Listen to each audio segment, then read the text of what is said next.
we go. 1, 2, 3, 4, 5, 6. We talked about it last year, the 16th of November. November of 2016. 2016, which is Yeah. like almost 2 years ago. Yeah. Well, yes, we did, and that's a very good point that you bring up, because this has been in my mind for quite a while. First of all, the aspect of the music itself. I've always been tickled to, like, now with the samplers have gotten really good, just to do a couple of versions of some of my favorite cues with samplers, just to see what they sound like as a curiosity. And then I got involved with a project called Cinematic Steampunk that's now with A-List Trailer Music, and I'm working on Cinematic Steampunk 2 and a Christmas album while getting ready for this concert. And it's not just any Christmas album. It's going to have titles like The Journey of the Three Kings, or the Three Kings Return, or something like that. It's going to be kind of like deep and contemplative and emotional. If anyone out there is familiar with the classical music of Arvo Pärt, it's very beautiful and deep and simplistic. So that's what I'm going to do for my Christmas album. So I have to be doing that while I'm doing Killer Klowns from Outer Space, which is going to be fun. Switching gears every day. I have to have a schedule. Clowns, Christmas music, Cinematic Steampunk. And Christmas music, Cinematic Steampunk are completely different pieces of music too. So luckily I have an awesome team of people helping me out with the grunt work to get that done. But the concept of doing a concert came up with, well, there's a colleague, he's an agent, his name is Richard Kraft. He started doing these live concerts, and I just found them fascinating. And I remember a while back seeing concerts of big epic silent films conducted with a large orchestra. As a matter of fact, Carmine Coppola, Francis Ford Coppola's father, conducted several of those. One was at USC, one was at the Shrine Auditorium here in Los Angeles, and they just completely blew me away. There were scenes where the audience was standing up because the film had that much more impact now after all these years. I believe it was a French film, and it was about I forgot the title, but it was about the French Revolution, and it was a silent film, and it completely blew me away. Then Richard Kraft kind of like had this thing going on with music of Dan and the Elfman as a like for Christmas, the Nightmare Before Christmas, and for Halloween he would have concerts coming up as a tradition, as kind of like an LA tradition. What I thought would be wonderful to kick off a concept that I've had in the past 3 or 4 years is to have a live show of Killer Klowns from Outer Space. We're coming up on the 30th year anniversary. And what better gift for all the fans that have been so loyal to this film all throughout the world than to do a live concert, not only with an orchestra, not only with film, but with the Dickies playing their iconic theme song that like defines the movie. The minute the movie starts and that song comes on, you're in for a fun movie, right? So, and the music was originally written with synthesizers. However, the Kyoto brothers are very specific. They love classic films, especially classic horror films, and those had grandiose, gorgeous orchestras, but they wanted a different color. They wanted it to sound completely different. I mean, if you watch a really good print of the film, and I understand there's a 4K version coming out, the colors are immense, and the composition of the film. You have some of the later scenes where you have groups of clowns walking through the set. Everything's kind of matched up. There's a lot of art direction and art conception going on there, and so they wanted to like have something that like was representative of those stark colors. And so we did it with synthesizers, and I had a blast doing it, using the synthesizers of the day that were considered they're considered vintage now, but it's what we had at the time. And so it was a real blast to do that. And going forward, after we do the 30-year anniversary, if we do it maybe every summer somewhere in the country, we do Killer Klowns from Outer Space, it would be so much fun. The score is being designed in such a way where it can be performed by a standard size orchestra or bigger or smaller. So people can just read the first part of each one, and if you, let's say you have just a 25-piece band, you could still pull it off. And I also have a different version that's just going to be with keyboards and percussion. So that would also be fun too. You could do that at smaller venues. So that's where we are at with the May 19th concert. It's going to be kind of the vanguard. It's going to kind of establish things. The unique aspect about this concert, it's not like you walk in for the price of a ticket. You walk in at 6 o'clock when the doors open. For 2 hours, you get a show. We have everyone in the world sending us their body art, which there are many people with really great killer clown body art, and maybe circus themed body art too. We're not going to close the door on everyone. There's tons of arts and crafts, paintings, little models, little reproductions of the characters in the film that are done by fans. So we're going to have constant slideshows of that. That's one level. The other levels, we're going to have circus performers, balloon folders, magicians, stilt walkers, contortionists. I don't know if we could do fire eaters, but maybe sword swallowers. I don't think. Yeah, it might be tough to do the fire eaters indoors. But the Montalban Theater is set up where downstairs there's tons of room. There's a mezzanine level that fits hundreds of people. That there'll be screens all around. We hope to live stream it. There is going to be a Q&A before the concert starts. Perhaps one of the band members from the Dickies will participate in that. We have Grant Kramer has agreed. Grant Kramer was the lead actor. He's agreed to be there. The Kyoto Brothers definitely will be there. I will be there, and we'll also have people in Killer Clown regalia, costumes. There's also going to be food. So it's going to be a lot of fun, at that thing. So that will be the vanguard event, and we hope to expand this. I mean, initially my next venue would be the Hollywood Forever Cemetery to have this horror music festival at, and I want to shoot for, of course I want to shoot first for the Hollywood Bowl, and that would be absolutely awesome, kind of like a Playboy Jazz Festival, except for horror music that would last, Friday night, Saturday night, and Sunday.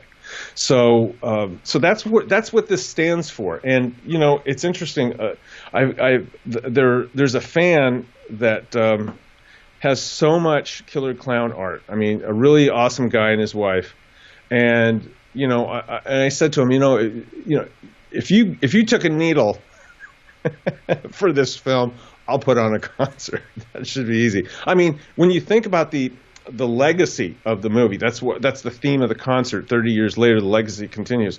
Here's a guy, a big dude, in the Midwest. He's got serious tags all over his body. They're all Killer Clown themed. He's going to have that all of his life. He's probably in his 30s. So for another 60 years at least, he's going to have these on his body. He's going to have grandkids. They're going to say, "Grandpa, what is that?" And he's going to show his grandkids, well, this is where it comes from. This is this film. So there's even more of a legacy. And that's what has happened. I mean, I know people that are my age that have grandkids. That they are fans of this movie. And their kids that are in their 30s are fans of the movie. So it's kind of like a family affair. I almost think it's kind of like a part of Americana. It's visual comfort food. Visual and audio comfort food. There's something so absolutely bizarre about this film that has made it endure. I mean, because on the one hand, what was it? Who said? I don't know if I can quote a YouTuber, but Decker Shadow says, "You have one thing. You have clowns that are supposed to make you happy and joyous and laugh and be amused. But they're aliens from outer space and they'll kill you. You have those stark." Contrast there, and I think that's what people tune in on. And what the Kyoto Brothers has created was a platform that's funny and fun, yet bizarre and sometimes scary and sometimes very horrifying. So so I think those elements, and I'm sure there's so many more that like fans could express that caused it, because there are people that I know that ask me, how many times do you watch it? And I said, well, outside of the times that I had to work on it, probably like maybe 6 or 7 times over the 30 years, and I don't think I've seen it all the way through. The last time I saw it was last summer, and my daughters hadn't seen it, and they were watching, I think it was on Hulu or something, and I had just gotten a really cool Dan Electro Shorehorn bass that I was like breaking in before I had it sent to the shop for a setup, you know. So I'm just sitting there, just playing scales and stuff, and every once in a while they go, "Dad, this is crazy," you know, thinking that okay, well, you don't have to watch it. If you no, we'll watch it, but it's just crazy. So for some reason they thought I was going to be in the movie. I go, no, there was only one movie I was in. That was The Wizard of Speed and Time. That was the end of my acting career. So, anyways, so it's really, and the Kyoto Brothers too. It really touches their heart, and also Suzanne and Suzanne Snyder and Grant Kramer. They're just so touched, and you know, they do know that people love this little film, and we all appreciate it, and we love it that you loved it, because we worked really hard on it. It may seem, because it's so bizarre, you wonder how can someone work so hard on it. To get it to this level of bizarreness, it took a great deal of dedication. As far as the choice of the venue and the choice of the orchestra, how did you choose the Montalban and the Hollywood Chamber Orchestra? Yes. Is that who it was? Okay. Yes. Well, the Hollywood Chamber Orchestra. Why of all the orchestras to my avail, why did I pick the Hollywood Chamber Orchestra? Well, let me see. Is it because like everyone there are incredible musicians, like you know, 1 in 1,000, 1 in 10,000 of all the professional musicians in the world? That's one. Two, they play in all the big sessions. You know, if you watch some behind the scenes of some of the bigger scores, big tentpole movies that are recorded here in L.A., you will see members of the Hollywood Chamber Orchestra in that orchestra. And not only that, they're just a great bunch of people. You know, Noah Gladstone and Mark Roberts, they're two among a few other principals that really saw potential in this. And I didn't think, it's amazing when the concept originally came up of doing a concert, I can't say what it is, but it wasn't going to be this film. It was going to be some other project. And both of them said, you got to do that Killer Klowns from Outer Space. People need something interesting and bizarre and fun like that. That would be an absolute hoot. And so I looked into it, and this is like a few years ago when I finally took the step and moved toward it. So the fact of the great musicianship, they play movie music all the time. They played on my soundtrack album that's coming out on the day of the concert also. So, and that was an incredible experience. There's going to be a video out of that at some point. I don't know when. Varese Sarabande is releasing it, and Varese Sarabande made a behind-the-scenes video of I was just blown away because we had a very short session. We had just a one-day session, and I had planned all these like rehearsal things, and I did my normal thing, is I just tell people, okay, in this scene, this cue is terrifying, or this is really majestic, or this is like this scene is think of Nazi tanks rolling through Poland, you know, and boom, they play it, and I go, okay, we've played this before, and it was just like the first performances were just so awesome. So they, you know, them being a part of this concert is very important, because most of the people that played on the soundtrack album will be playing at the concert. Is the vinyl, or is the soundtrack going to be so limited that you're going to have to be there in person, or will people be able to buy it online? You know, I don't know. I think this is all I know, and it's CD and download and vinyl. Now, okay. The vinyl, I have no idea how many units they're making of the CD or vinyl. I think the vinyl definitely is less than the number of CD units, so it's going to be rather rare. Okay. When you were putting this orchestration together, were you just the one man doing it all, or did you have some help along the way of did you have a team putting this together with you, or were you just stressing yourself out doing this on your own? Well, it's always good to have. I have to ask you a technical question. Sure. Do you have your camera in the middle of your screen? Yeah. Okay. Why don't you mind if I take a second and do something like that? I found a good use for my new Apple box. No problem. Maybe that's not it. Maybe that's not the one. Maybe this is it. Because you're gonna edit this later. Oh yeah. Okay. Let me see if this works. I have this box here, and I'm taking this, and I'm putting this here. This way I can look straight at you, right? Yep. I can look at you, and it looks like I'm looking into the camera. Does it? Yeah. How does this look? Yeah. Okay, good. So it's amazing. After doing this a ton of interviews, I just realized to put the damn camera where the head is. So okay, so let's go ask your question again. Okay. Were you a one-man force putting this orchestration together, or did you have a team that was helping you out? I highly recommend surrounding yourself with very good, not competent people, but people that are probably a couple of notches, that have almost higher standards than you do.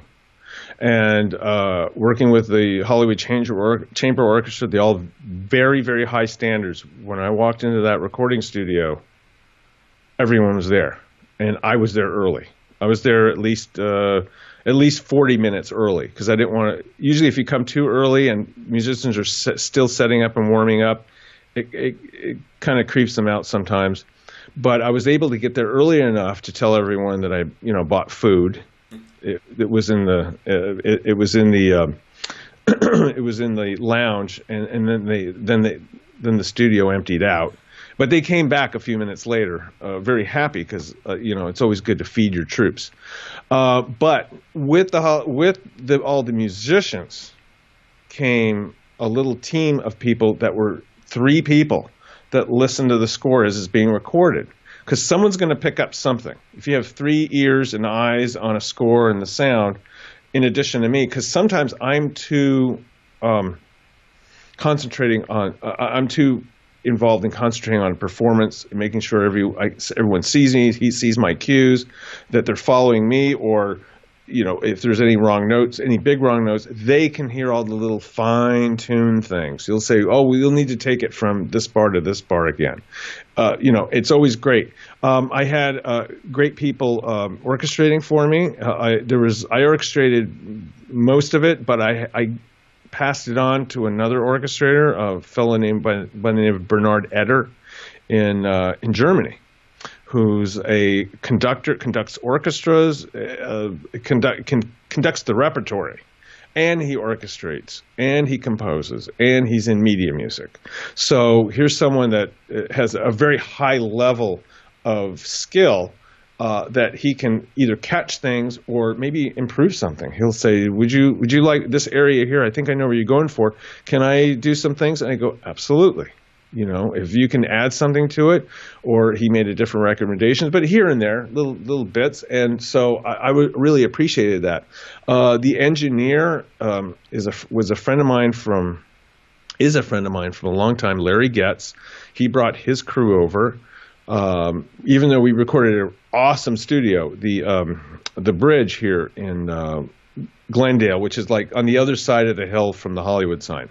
Glendale is like right next to Los Angeles. It's like literally 4 miles that way. But Larry bought his own mic preamplifiers, brought some of his own special mics, was there the day before, had set it up. Everything was ready to go. So literally all I had to do was waltz in and conduct. I know the music, and then you have all these people set up. Also, the music preparation was done in the Czech Republic. It was done in Prague. It was done by Tadlow Music, and they have just an incredible team of people. And I was amazed how quickly and accurately they had everything done. And then I had printers out here print all the parts for me. So all that stuff's taken care of, because if I was going to do all that myself, most of those things myself, it would probably take me 2 years to do an album. So I would highly recommend anyone getting into any endeavor in the media industry. You have to surround yourself with people, that you can trust, that you feel comfortable with, that you have a personality relationship with, and that have really high standards. That you can, I can learn from them.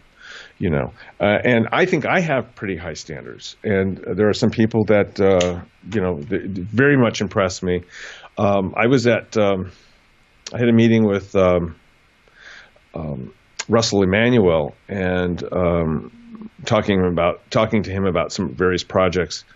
Russell Emanuel is partnered with is the CEO of an outfit called Extreme Music, that they do Extreme Music, and then Bleeding Fingers, they do original music also for, they do Planet Earth 2. I think they do The Simpsons, and I'm not sure. I think they also do American Gothic and a number of other shows.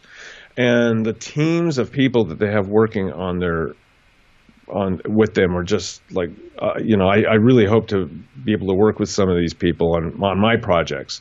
So there's a lot of very good talent out here.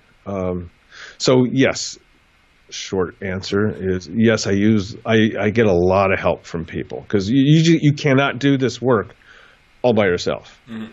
You just can't. So, did you compose any new pieces for this orchestration?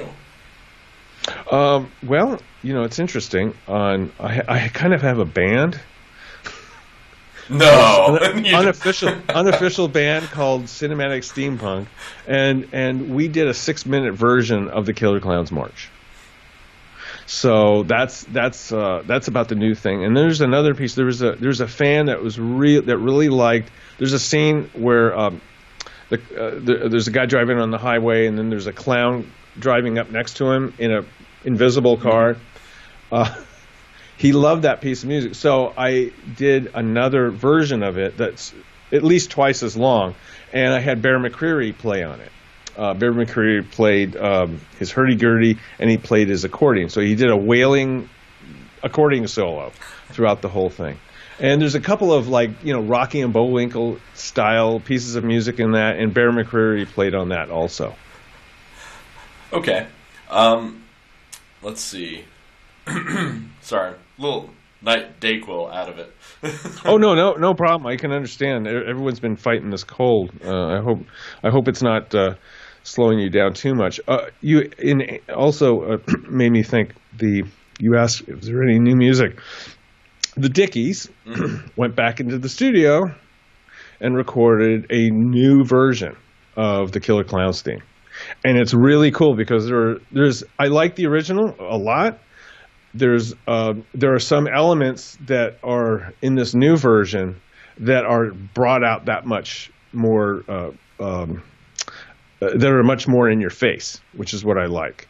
But it is kind of you can tell they took a different approach. The drums are different, the style of guitar playing is different, and that guitar solo is still great. Since this is happening May 19th, are there going to be pre-orders for the tickets, or is it going to be at the box office only to get in? That's a good question, because if I don't know this 100%, I can't tell you, but it's in order to buy it physically, to be the first person to buy it and get autographs and stuff like that, you have to come to the concert. Okay. It's one of those things. Pre-orders on Downline, it might be the night before.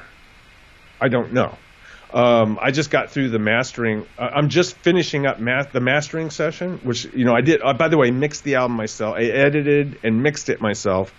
Now I took it to a mastering engineer, and oh my goodness, it just sounds wonderful now, because they put that extra little layer of sheen and polish on it, where it's just oh wow, that sounds incredible. So I can imagine, and we did it in such a way that we did it in high def audio, that the high def audio will withstand downloads to MP3 if people choose an MP3 option.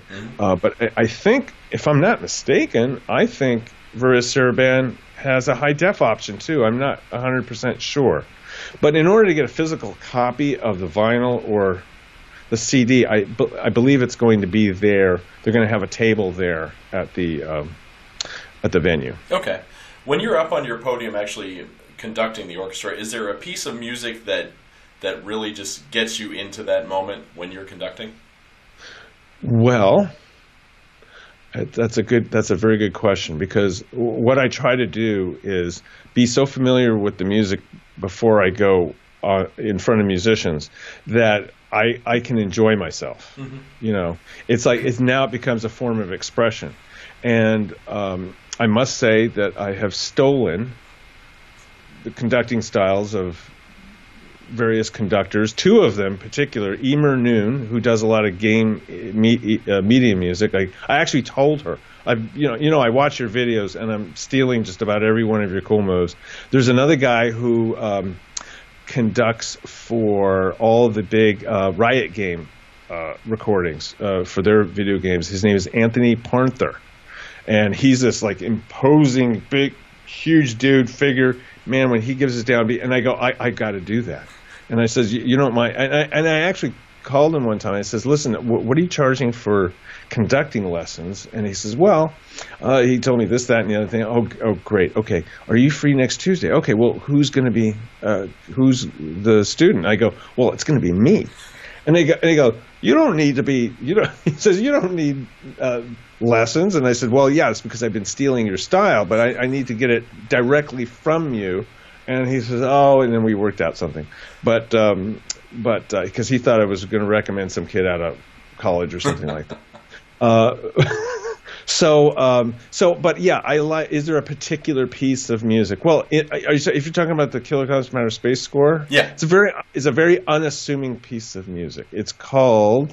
It's like the first 2 minutes of the Fun House, and it's a very kind of like meditative, spooky piece of music, and it's the intervals that are in there. It's kind of like, music can be melody or accompaniment. It's like scales or whole, and sometimes you have a combination. It's accompaniment and melody at the same time, kind of like the Moonlight Sonata. Mm-hmm. Moonlight Sonata is a melody, but yet at the same time is an accompaniment melody, right? It's more of an accompaniment. The accompaniment is just as much as the melody as the melody is. So that music comes from me tinkering around when I was like 6 or 7, after I had seen my first triple feature they were science fiction movies and science fiction adventure movies, and I was completely blown away. And I wasn't playing the piano. I wanted to play the guitar. As a matter of fact, I got a ruler, and I would, as a little kid, I would string rubber bands, and I would sit there and do this, right? I mean, of course, as a kid, it was like that big, right? The ruler was big, and I wanted to play guitar so bad. And my mom, she got a piano to learn how to play piano, and then you couldn't tear me away from it. I was tinkering on it all the time. So these these like intervals, like notes, are from that time. And I like jotted, when I learned how to write music, I jotted them down and saved them. And I said, I'm going to use that for this scene. And it's the scene where the main characters come into the fun house, and they said, well, maybe these are, they start trying to figure out why clowns? Why would they be clowns? I mean, maybe maybe ancient astronauts came to Earth years ago, and our idea of clowns came from them, So it was like this, like a little bit of wondrous, mysterious thing. So when I conducted that at the recording session, it was kind of a moving experience to me. All of a sudden, it hit me, And I closed my eyes, and I conducted it freehand, without a click or anything like that. And it's like my eyes were closed, and they were following me. So that was a really wonderful experience. The endorphin levels came up definitely at that time. When you're trying to get a child into music or into learning a instrument, what is the best way to go about that? This is more of a personal question for me, for my daughter. Oh, sure. But I figured I'd ask it since I have a chance to talk to you. Well, music is an experience, and sometimes it's a personal experience. And just to tell someone, all right, you're going to get piano lessons, it becomes a punishment, And I know friends that they said, oh man, when my parents said I was going to get piano lessons or trumpet lessons or clarinet lessons or whatever, they were thrilled. Oh my gosh, I love that instrument. I want to play the harp. Oh, I want to play the piano. I want to play the bass or the guitar. And it was a wonderful experience. With me, I discovered it through film music. I discovered that I had a love of music.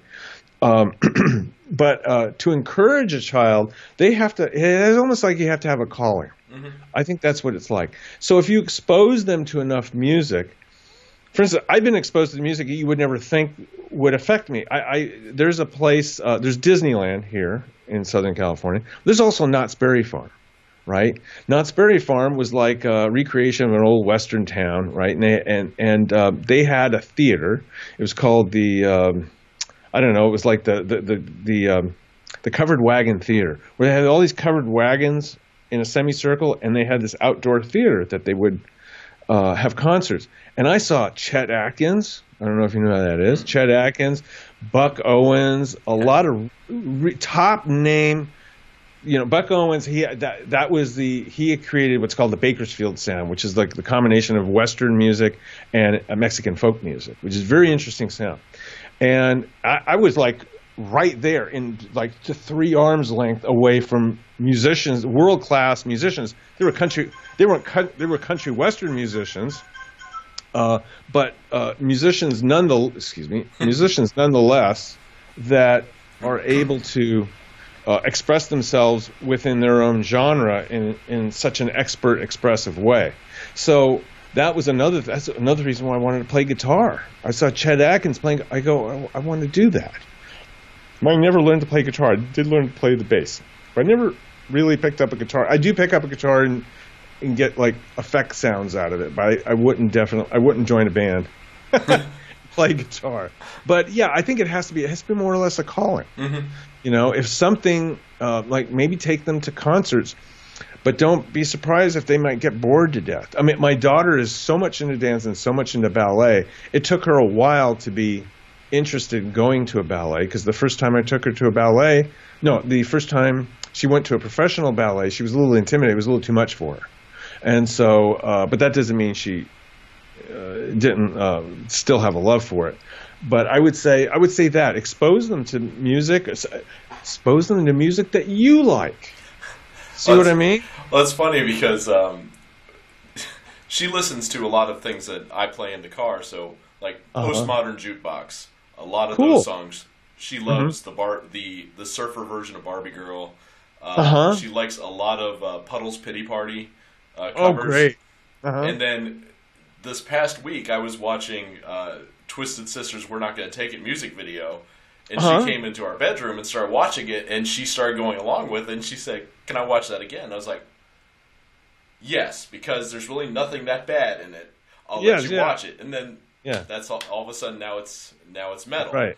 But her taste in music varies so much, because my own selection is your music, a lot of soundtrack music, just very eclectic stuff, and I think she likes music more than anything else, so that's why I wanted to try to see if that's something she would pursue, or if she'd be like me and just be an enjoyer of music, but not have the talent to actually play an instrument.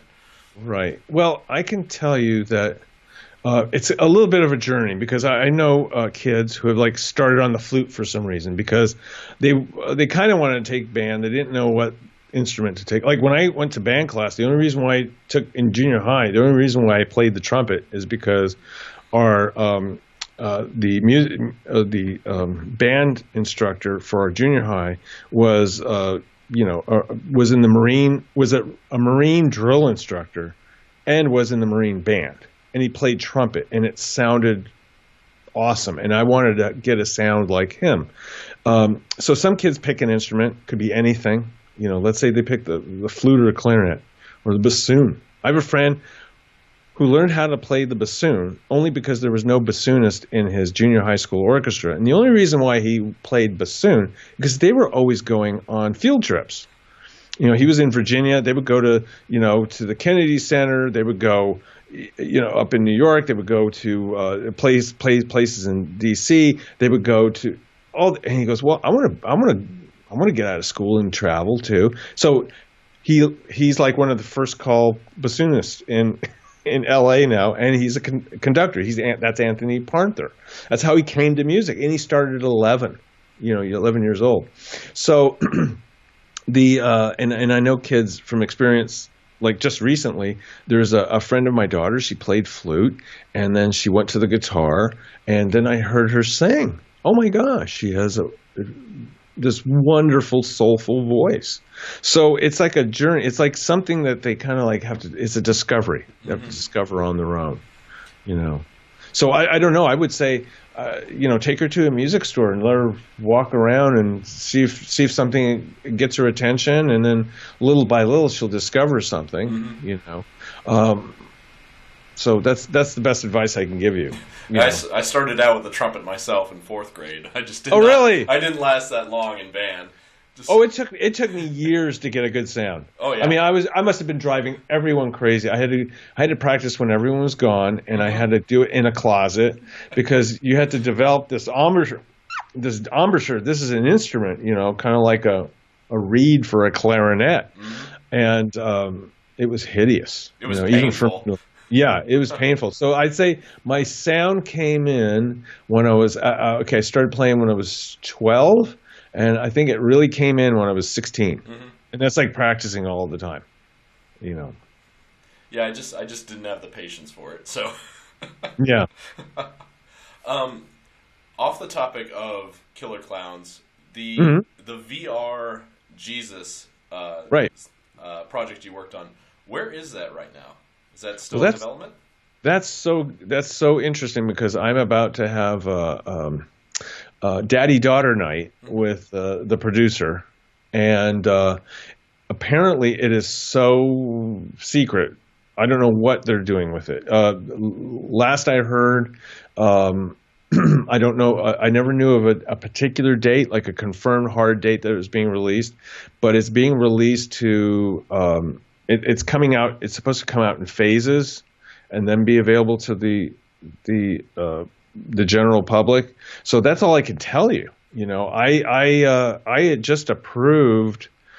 I sat down with them in the office and approved the final mix, and I actually got to tell you, I was very surprised because for a year I've been looking at it in 2D, and basically if you imagine you have a picture that's around you, now you wrap it and what is it called? A Mercator map? When you take the Earth and you make a flat map out of it, things are like it's like a squished orange, yeah. Yeah, it's a squished orange, right? So that's what it looked. And then I finally sat down and looked at it. He says, "You have to sit down in a swivel chair." I go, "Oh, why?" "Just trust me, otherwise you're going to get seasick." And really? So I sat down in a swivel chair, and I guess it was very moving and very dramatic because there's the scene where John the Baptist is calling out. Christ comes to John the Baptist to get baptized, and literally I'm like, they're right there. I'm kind of like floating above them, and I can see them, and it's uncanny, the realism, and it's basically kind of like a cell phone that's in front of you. And between the sound and looking at it, because you can turn around like this, your perception of sound will change and when you turn, not when the subject turns. Mm-hmm. So the movie is it was very very moving. It was like so realistic. You get a feeling that like, oh, I put my arm up, I don't see it, and you look below you and you see water. You don't see there are no, what do you call it? Skyboxes or... Yeah, there's no, like where they mush the image together. It's like everywhere you look. And if you look behind you, like really, that's what I found myself doing every once in a while, looking way behind. If the subject was going around here, I would look way back, and probably like 100 yards out, there's someone with a donkey and a little cart pulling like olive branches or something like that. Or like they come back from what little vineyard or a farm, and they're moving stuff, and they're in the right clothes and they got the right attitude. So like it really puts you in the time frame. And when people whisper, you can hear them. Like if you're right there, I was very, very impressed. So obviously when it does come out, and I'm able to say something about it, I will. But that's about all I can say is that it had an initial release at the Venice Film Festival, and I don't think people got it. I don't think people understood what it was about because there were only snippet scenes, and for some reason maybe they thought that was the whole movie, but it was kind of like a representation of it. So that's where that is. I wish I had something to tell you. That's in the nature of the media business. Is there are some things that people sink in enough time and money into something. The release of when it comes out and how it comes out is like just as important as the idea. So, another thing you probably can't talk about, but when I first talked to you, you were at Disney working on something, but you couldn't tell me what it was 2 years ago. Can you tell me what it was now? No, because that's still being worked on. And I don't even know where they are with it. I'm making a call back. Okay, we're back online to finish this thing, and but there are other Disney things that I have that have been out. Obviously, that really doesn't make any sense to talk about. Although you know what, I did find. I don't have it with me. Do I have it with me? No, I don't. I do have a vinyl. I did a vinyl test print of a certain soundtrack album that I did a long time ago called The Wizard of Speed and Time. Never heard of it. Don't know anything about it. Don't have it hanging right behind me. Yeah, exactly. Well, I've got a vinyl of it that I had printed. And I finally found. I put it in storage. So I don't know what I'm going to do with that yet. But that's the lacquer. Whatever you do, you can play it on a record player, but whatever it's made out of, it's what you use to make it's where you use to print copies with. So I forgot what that's called. I think it's called a lacquer master or a print master or something like that. I don't know. I wish I had it here. It's somewhere in a safe place. So I was amazed that it was I opened it up and it looked like the day that I got it. Because I basically did it just to cover my ass and stuck it in there and just put it away. And I thought I lost it. And I didn't lose it, thank goodness. But there's only one. Would it be worth it to get that produced as a limited run? On a green vinyl? Yeah, I think it would be. Yeah. I think it would be. I just don't know when I would do it. I mean, right now, I have to have someone play it on a system that they can just check and see if it's okay, because I haven't heard it since I understand, and I don't know if it has to be redone, and then I'd have to find the master tape that I made because, CD has 70 minutes of music, and a vinyl can only have 22 minutes aside. So, I have to check and see if it's within spec, because I don't, I had it done by a guy that kind of just did it. This is when I had it done, it's when vinyl was going out. And so his stuff, I don't know if his stuff was calibrated properly, because I understand if the bass response is too much on if the bass response isn't adjusted properly for vinyl, it can literally pop the needle up. And literally it'll start dancing up, because it's just there's something about that low frequency that's too big at that speed. I don't quite understand it. This is what I've been told by people who people who cut vinyl and press it and master. So I have to have it checked before I can even think of doing something like that. Well, I definitely buy one. Okay. It'll be something very simple if I do it. It'll be like a green album with a green sleeve, and I'll manage to, maybe the liner notes will be inside. I'll just print a piece of paper and stick it inside, so everything's nice and simple. Yeah, I remember that initial excitement when I saw that the soundtrack was available for the first time, and then I think it was at that very early age of the internet. I think it was 99 or 98 when it came out, and I think I hounded you a couple times because I wanted to know where my copy was. Well, it's interesting, because I had put the word out, and I said I'm in the process of making it, and I'm taking advanced orders, And when I realized it was taking too much time, I just sent I didn't cash anyone's check. I just sent it out back. I figured I'll just wait till it officially comes out. And luckily, those same people came back. Mm-hmm. They said, "Okay, I'm ready now." I go, because I have it right now. Because there were some things that were hard to track down. And I'm surprised that Mike Jetlove himself, because I gave him a CD, he could easily burn CDs and sign them and make them available to fans, but he just never went down that road. But I tried to talk to Mike last year, and he didn't seem very interested in doing an interview. So. Oh, that's interesting, because usually he's got a lot to say. Yeah. Well, it's basically, the story hasn't changed, mm-hmm. But maybe that's why. Maybe it's a good thing for him that he's moving on to other things. Yeah.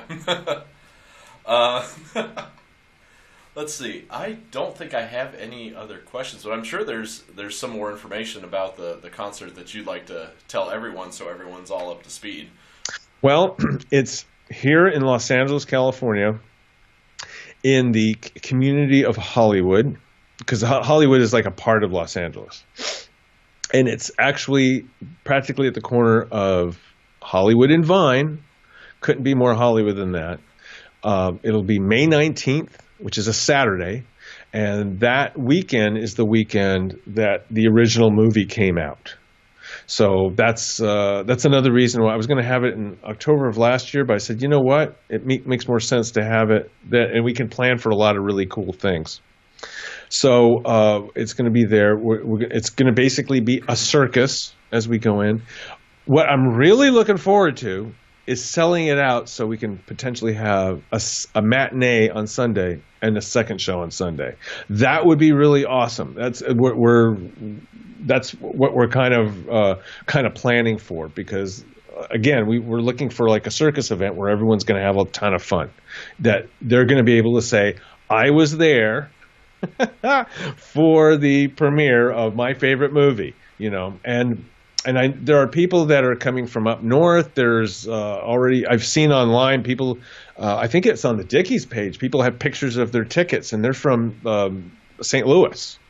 So they're coming from all over the place, and I get people that are saying, "Okay, I'm looking into, can I buy the tickets now?" And because I'm looking, does it come with a package deal with airline tickets? I go, "No, we haven't. You're going to have to go on Orbitz or something like that." So, and obviously there's people around here that are coming in, but we're looking for we're really looking forward to putting this on and making this a new horror sci-fi genre tradition.